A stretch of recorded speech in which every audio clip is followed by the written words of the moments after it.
everyone, I am Rebecca from ChemKnits, and it's time to start leaving no dye behind. Here I have some pigments. I think these are Paradise Fibers acid dyes that are mixed with some citric acid powder.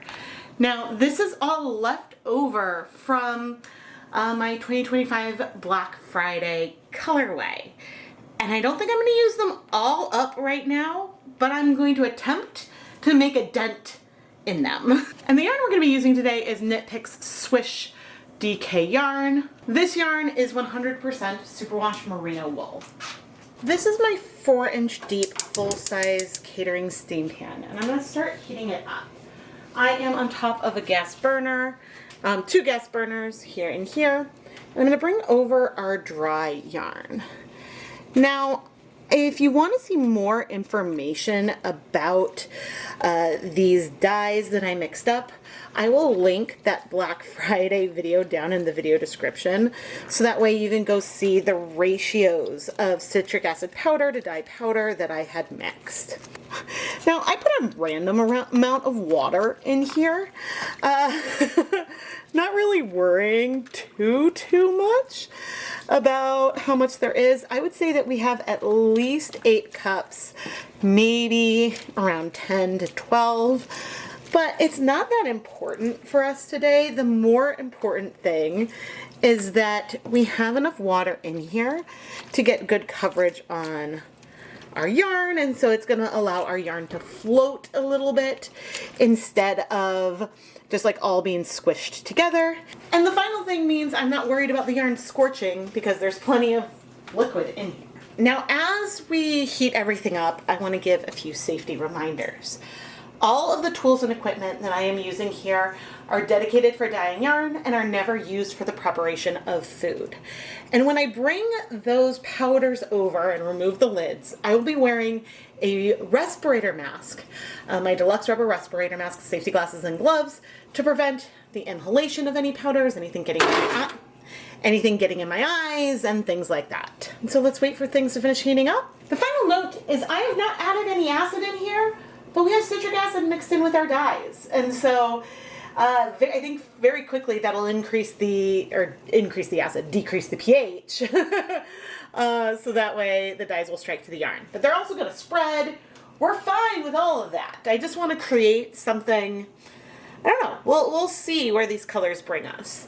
Probably we might not be able to tell in the end that I was even using Speckles if I use up as much of this pigment as I'm hoping to, but we'll see.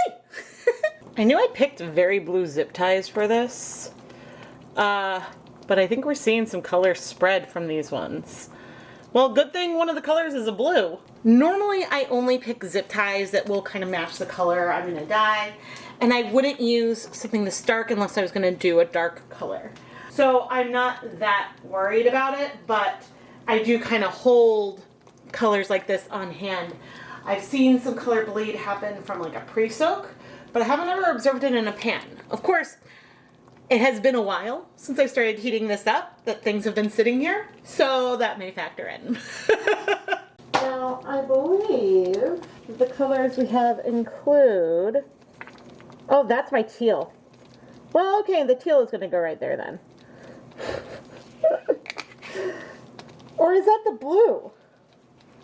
Oh, that might be the blue. Oh, you know what it is?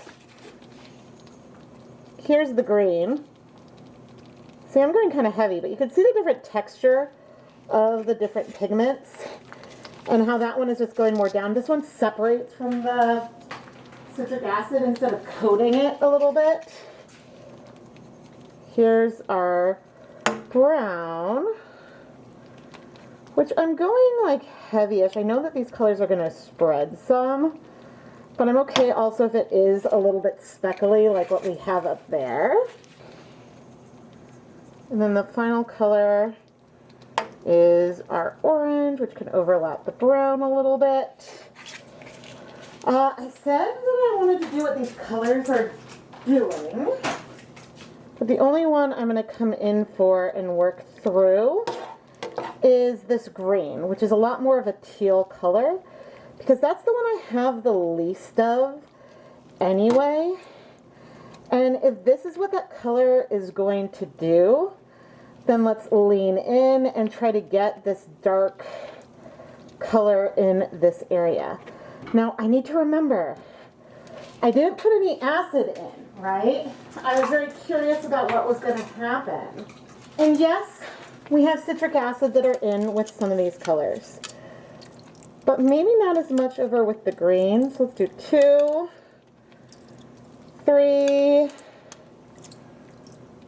4 tablespoons of white vinegar. And yeah, we'll give this a minute here before we flip. I'm going to want most of this color to strike. I guess it's okay if it does spread. Okay, good. It does seem like it's starting to bind in some areas, but I feel like compared to the others, that one just got mostly straight powder. I feel like we're leaning somewhere fun, but let's go ahead and give this 10 minutes and then we'll come back. I have a feeling we might be using these dyes for a while. Okay, the color is getting lighter. Okay, it is mostly gone. I'm okay with a little bit of spread. All right, let's quickly flip our yarn. Okay, now with only 200 grams of yarn in here at a time, we're actually getting fairly reasonable coverage. But you can see, because of the way that this went in, that there's going to be darker areas and lighter areas. This yarn is going to have some blending between the colors and more. I'm trying to have the darkest areas towards the bottom. But let's carry on and add more and more and more color. It's not the worst thing in the world that these colors are so pigmented. It's only a bummer because I'm trying to use them up. But it's fun to lean in and see how the colors are behaving on yarn. After I added more color on the second round, the only color I really attempted to work through its area was that green, which I know looks more teal, but I tried to work that through, letting the other 3 colors remain a little bit more speckly. Then I waited 10 minutes and came back to manipulate the yarn and add color into the more pastel areas. I know that the more I layer on our blue, brown, and orange, the less speckly the yarn will feel and the more average color those areas will become, which I am okay with. But I'm also, at the same time, not dumping enough powder on here to get the kind of coverage that we got with that green in that area. One other thing that is worth noting as I continue to layer colors on is that dyed powders and pigments can have a lot of different textures.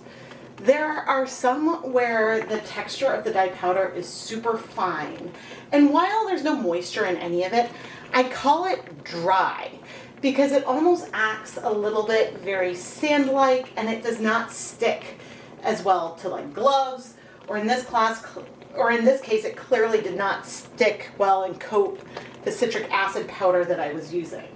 Whereas other dyes are a little bit more sticky or grippy. And when I mix them with citric acid powder, I really create like a more uniform powdery mixture than what I had with the green, and in some cases with the brown, where it almost acts like, the citric acid almost acts like a sifter. And so by shaking it enough, the layers of the different size particles separate. Now, I can't explain really well why this happens.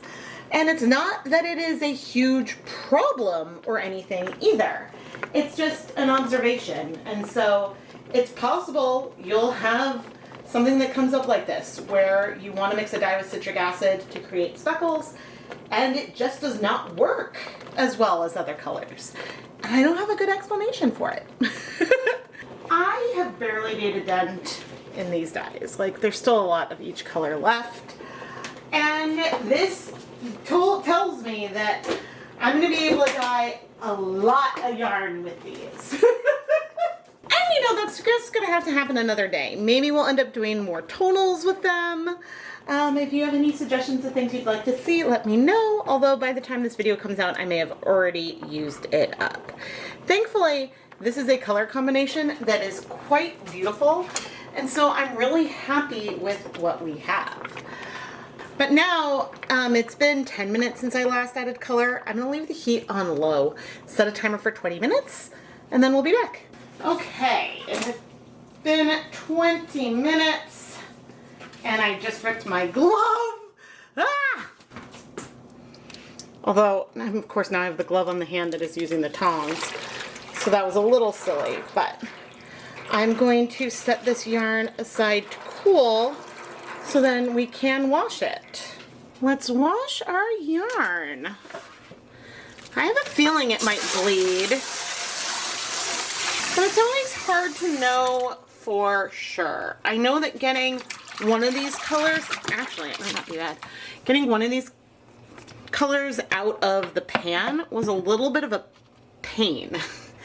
Pain in the tuchus. But it might be worth it because I knew I liked this color combination, but I love how speckly 3 of our colors are, and that teal green is just so dark. I think that gives a really nice contrast, and thankfully I'm not seeing any color come out, which makes me happy. All right, I'm gonna finish rinsing out the soap. Then I'm gonna put the yarn through my spin dryer and hang it up to dry so we can see what it looks like in the end and how deep that green, which I keep calling teal, but the color really is just called green, and we'll see how deep that is. This yarn turned out absolutely stunning. I adore these super, super heavy speckled patches. I really don't mind that our teal ended up being way more solid. We leaned into it and did what those colors wanted to do.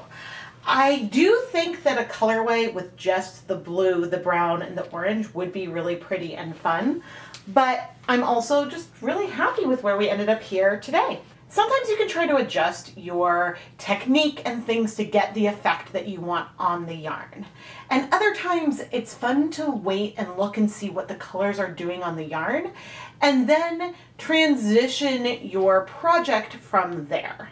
And this was one of those examples where I saw what the colors were doing, decided, okay, we're gonna make that green, really that teal, but the color's name is green, really dark and saturated, and then let these other colors be more speckly with some spread.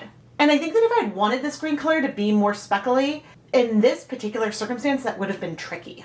With this particular project, I was trying to leave no dye behind and use up dye that I'd already mixed with citric acid powder. And mixing the dye with that citric acid powder did not really work for our green. Now, we could make a slurry of the dye with the citric acid powder and then crush it up, and maybe we would have something thicker to get speckles, but I don't think it's really worth the effort when you can get speckles in this color using another brand of dye. And so sometimes to get the effect you want, you may want to go ahead and get another material or product to help you achieve those results that you're looking for. Thankfully, I adore this dark teal color that we get from Paradise Fibers Green, and so I will continue to use the dye. Since I haven't played with them quite as much as other dyes, I don't have that handle and feel of how they're going to behave. And so each time I use them, I feel like I'm starting over again because they just behave differently from some of the other dyes that I use. And maybe it's because they are more pure pigments versus sort of milled with other fillers. I don't really know, but I think we ended up with beautiful yarn today. I am Rebecca from ChemKnits. Please subscribe and turn on your notifications so you never miss a new video. I post at least twice a week, and we have so much fun over here. And you can go and check out the ChemKnits Creations Etsy shop for hand-dyed yarn that has been featured in my videos. Thank you so much for watching.